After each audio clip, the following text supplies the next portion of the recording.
How to recover deleted Facebook account after 30 days.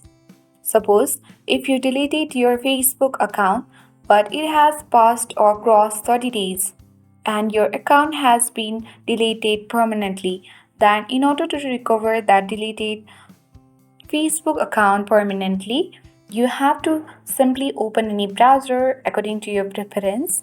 Then on the web address bar, simply tap on it and type in facebook.com/support. Then you have to search for it.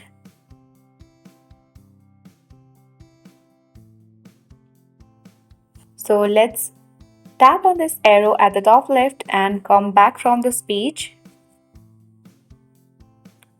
Or else you can also search for Facebook Help Center. Then you'll get access to this page where you have to select account settings. And on this "Was this helpful" box, you just have to select No button and here select Other option.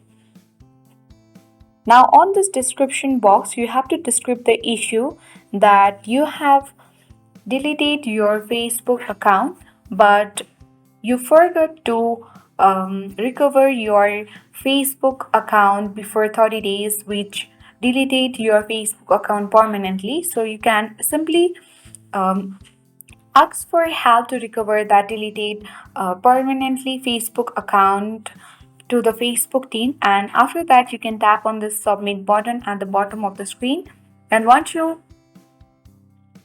submit, you will easily find that solution for the issue that you have been facing, and you'll easily get back your deleted Facebook account after a few hours with the help of this Facebook team. So I hope this video was helpful for you. If it was, then make sure to hit the like button. If you are new, then subscribe to our channel for more updates.